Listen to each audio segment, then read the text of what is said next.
If you would speak out to the nation as the Primate of all Ireland, that would be wonderful if you'd speak out. Because I certainly do feel it's up to all of us to make our views known, Yeah, but you are the Primate of Ireland, and you believe you are the apostolic successor in that sense. Now, Peter and Paul did speak out. This is very serious. This is a change in gender. It will impact in schools and young people, young children in particular. And we need to preserve and keep our children in the Christian faith. God made them male and female. So I beg you today to speak out to the nation. Okay, well, I certainly do make my voice heard on all of these issues. But Archbishop, you haven't spoken on this issue. I have actually, And this is a really, really serious issue. I haven't heard People you of Ireland speaking on don't, this the issue. families, the mothers, the fathers who are sending their children into school, and they're being told now that you can change your gender. You decide yourself, Archbishop. So when you were being told a whole lot of when things. you were ordained as Archbishop, you took on that role of shepherd of the flock. I do my very best. And the shepherd, well, the first thing is you must instruct. The shepherd leads the flock, and they're not scattered. And we had. And thank I try God, to do that as best I thank can. God for the closing down of Tavistock, where hundreds of Irish children went over there, and the vulnerable. Now we've had a history of child abuse, and now we're going to have it again, Archbishop. Yeah, I know. Also, We're going to have it again. I've met a lot of parents who struggle with this situation because their children are susceptible to the messages that That's they're getting. why But we're not Archbishop, hearing it, Archbishop. bill that's happening, going through the Dáil next week. That has a definition of gender, a new definition of gender. I know that, and we have And very on that bill, good lay Catholics and lay people who are making their voice heard on But this. we as would well. like to ask you, Archbishop. Archbishop? That's why we're here today. But I do We're speak about begging these you, issues. Archbishop. We're begging you. I have to go and hear What have you confessions. said, They're waiting on Archbishop, me about this inside. bill? I am What confused. have I you haven't said? spoken about this particular bill at But this that- phase, but this that week. is- I haven't spoken about It's it been this week. voted on. But I have spoken on a this critical issue moment. many times. This is a critical moment. Well, you're speaking really strongly, but also some people are But put I'm not off. the Archbishop.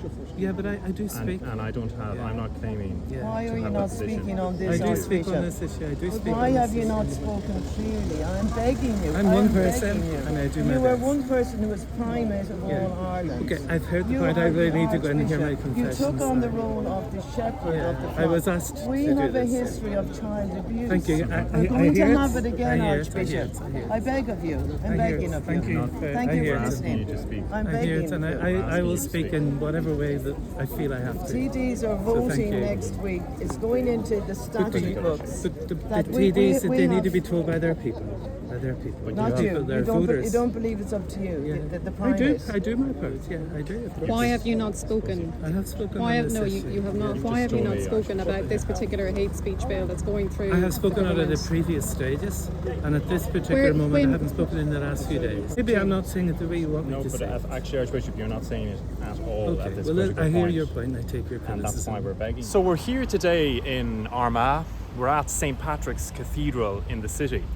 And we have earlier been speaking to Archbishop Eamon Martin.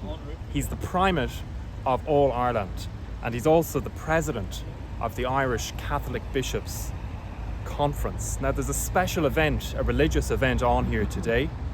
And we came because we wanted to speak to Archbishop Martin about the hate crime bill that is due to come before the Dáil next week. I'm sure you've heard about it already.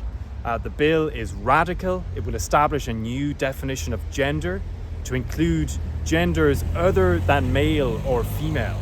And really it's difficult to overstate the importance, the severity, the graveness, the gravity of this bill.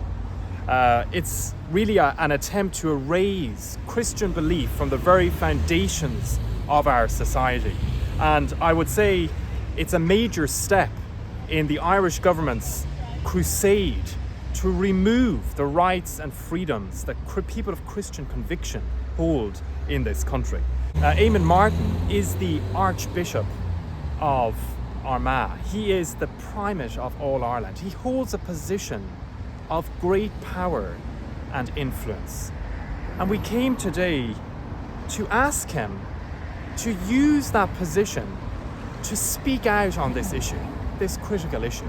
And Yes, you've and seen the video. We would beg him even again to speak to the Irish people on this very, very important issue as it goes back again to the Dáil next Wednesday for the final vote.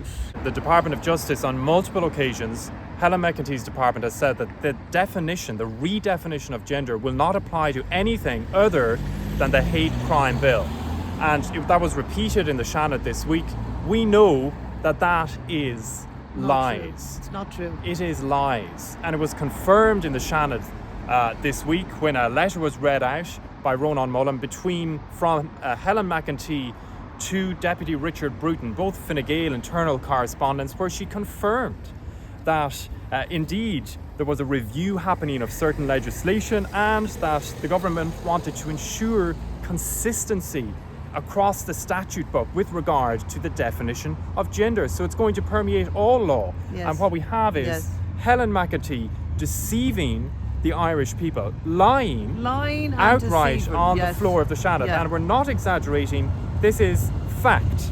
It is fact. And I must say it's sad really that we have Senator Ronan Mullen. He did read out the email, but then he followed up by saying that he had nothing, he had the greatest of respect for Helen McEntee and her family. And he had goodwill towards them and that would continue. Well, I want to say I don't have any respect for a woman Amen. who wants to erase do I. Christian belief and Yep. put an anti-Christian definition of gender on the statute books. When this is passed into legislation and put on the statute books, it will be given a legitimacy, and Christians will pay a heavy price for this. As I know well, Enoch Burke is in Mountjoy prison as we speak today, languishing in a prison cell with sex abusers, murderers, drug barons, etc. He is languishing in a prison cell because he said no to gender ideology, to affirming a young boy along that path. Enoch Burke said no. He is paying that price. He's in a prison cell. This will happen across our land. That's what Helen McEntee is adamant. That's her own words. She's adamant to get this through. It'll pass on to every piece of Irish legislation, whether it's the Equal Status Act or employment law or whatever, and there will be a push in schools. Yes. And our young people, we are betraying them. And I beg of you, people of Ireland, to get in touch with your TDs. They will come to your door looking for their votes in a few weeks' time. We are betraying our young people. They will be told in schools across our nation that they can choose their gender. We had the story of Tavistock. Thanks be to God, it's closed. Thousands or hundreds, if not thousands, of Irish vulnerable young children were referred to Tavistock by the professionals, by consultants, and they were referred to Tavistock, and of course they had a clinic in Crumlin Children's Hospital, and it's the vulnerable who will suffer.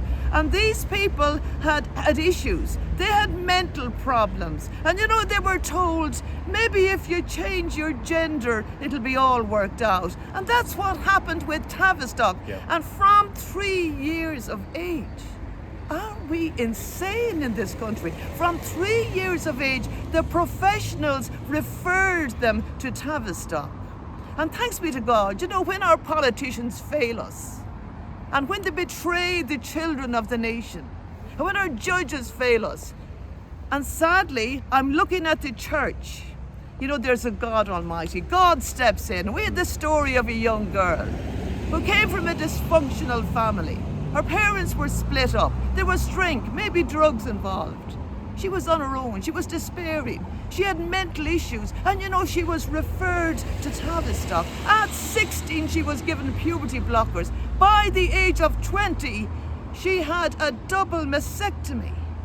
And you know, when that was all over, and with these treatments that they had caused her to undertake, you know, when it was all over, these irreversible surgeries, she came to her senses and she realised she was in a place she didn't want to be in. And in her own words, she said, all I wanted was mental support. And you know, she took them to court. Thanks be to God, Tavistock is closed today. But this will be across our nation. Pressure in our schools. And they are being exposed to every perverse ideology already. But this will have a legitimacy when it's on the statute books. And we need to get rid of Helen McEntee. She's a dangerous, dangerous woman. I don't believe she cares for the young people of this country. It's absolutely shameful what's happening. And shame on our TDs and our senators. And we are here today, and we're begging the Primate of all Ireland, Archbishop Eamon Martin, to speak out. No instruction here. No instruction on gender. God made them male and female. We have a few days to go before our TDs will vote again. They've done it in the past. They've tried to push this in behind the backs of the Irish people. A lot of Irish people didn't even know what was happening. We must not betray our young people again. Now we're in the 11th hour. There is only a small number of days left before this bill gets its way back into Dáil Éireann. And we're here today in Armagh. We've met the Archbishop. We're calling on him to speak out on this issue.